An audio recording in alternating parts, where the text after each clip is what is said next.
A gente fez a nossa reunião de pauta com vários temas para tratar contigo. O William trouxe um agora, um pouquinho antes de a gente começar o programa, né, William? Que a gente já quer começar com esse tema contigo. Está até com um destaque na matéria do Estadão, que diz: o Congresso trava votações em reação ao que deputados chamam de ditadura do STF.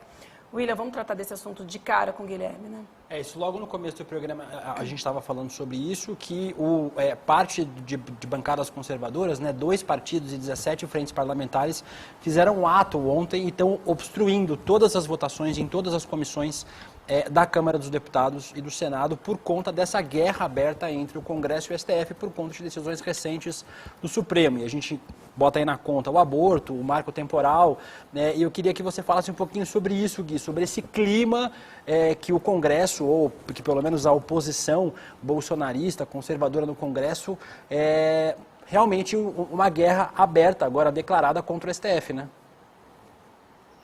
Pois é, De Luca, eu acho que declarada ela é uma guerra da oposição bolsonarista, mas ela é uma guerra que conta com o apoio dos próprios chefes das duas casas. O que aconteceu em relação ao PL do marco temporal ontem, teve o beneplácito do Rodrigo Pacheco, e foi um recado também muito claro para o STF.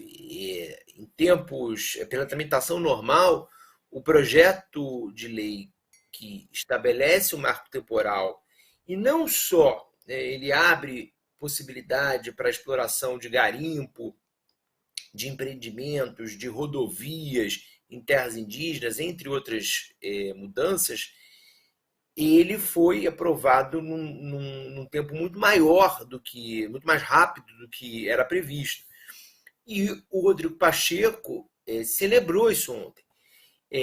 Tem uma diferença, a gente percebe, na postura do Pacheco e do Lira publicamente. Se você vê a postagem no Instagram do Pacheco ontem, ele fala que não tem nada de disputa com o STF, de recado para o STF, imagina, apenas o Congresso, o Senado trabalhando e tal. Mas é claro que tem. Né? É muito significativo. Ontem foi concluído, só ontem de fato foi concluída a votação do marco temporal no STF. Os ministros decidiram que deve haver indenização para os proprietários de terra que ocupam de boa fé terras indígenas, ocuparam terras indígenas nesse período, acreditando que houvesse a criação do marco temporal. E ontem, exatamente ontem, o Senado aprova isso. É claro que não foi coincidência. E ontem foi uma aprovação a jato, né? Aprovou na CCJ, aprovou no plenário, e é muito provável que haja mais um round dessa disputa com o STF. Quando for provocado, deve ser provocado muito, muito rápido por algum partido, pela sociedade civil, enfim, ele deve declarar inconstitucional esse projeto de lei. O que a gente não sabe é o quanto do projeto de lei que o STF vai dizer que vai contra a Constituição. Porque, como eu falei, não é só o marco temporal que esse projeto de lei estabeleceu. Ele estabeleceu também, por exemplo, a possibilidade de exploração econômica das terras indígenas. Bom, na Câmara, que essa reportagem do Estadão traz para a gente, essas que vocês citaram, mostra que as diversas frentes parlamentares estão atuando, frentes parlamentares ligadas a temas cujos defensores consideram que o STF está usurpando poderes do Congresso, então costumes, agropecuária, porque acha que o marco temporal é contra eles, enfim. Esses deputados eles estão se organizando para paralisar, obstruir uma série de votações. Na reportagem do Estadão tem deputado dizendo nada vai passar aqui, nada vai tramitar sem que antes haja um recuo dos ministros do Supremo. Bom, vamos ver se hoje esse tema vai ser enfrentado de alguma maneira pelo ministro Luiz Roberto Barroso na posse dele às 4 horas no STF. O Barroso, ele hoje assume o STF no lugar da Rosa Weber, que se aposenta no dia 2 de outubro, segunda-feira. O Barroso já é vice-presidente do STF e ele tem hoje essa crise com o Legislativo como seu principal assunto, como a principal crise a debelar. É curioso porque o Barroso ele foi um ministro que se notabilizou pelo que se passou a se chamar de ativismo judicial.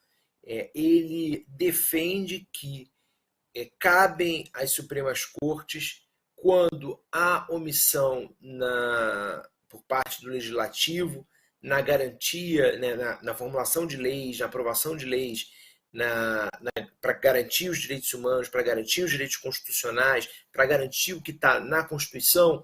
O Barroso defende que cabe sim às Supremas Cortes do mundo inteiro serem ativistas nesse sentido, né, de tomarem decisões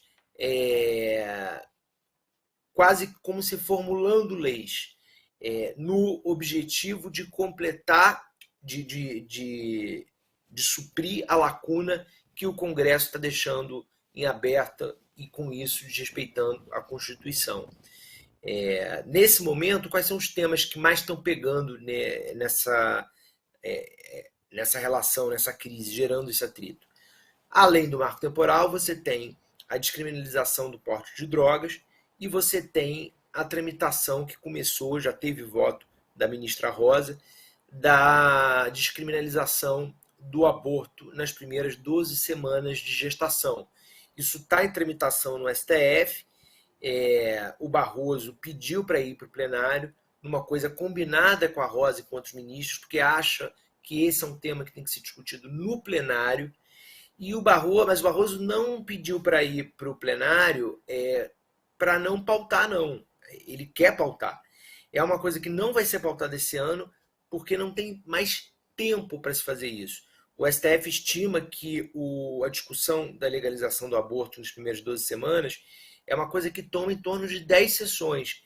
E não tem mais como fazer 10 sessões daqui até o fim do ano, consecutivas, porque se você fizer isso, você para o STF, você não consegue mais votar nada.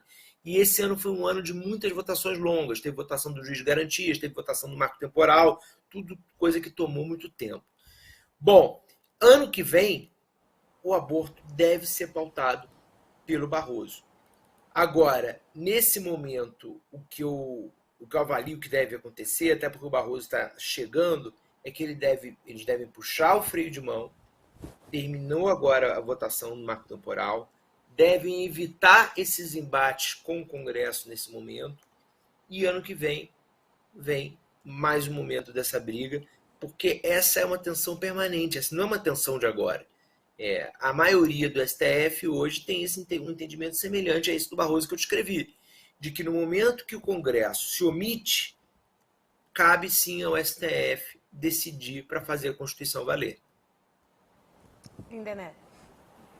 Bom, acho que, primeiro é sempre uma alegria ouvir o amado.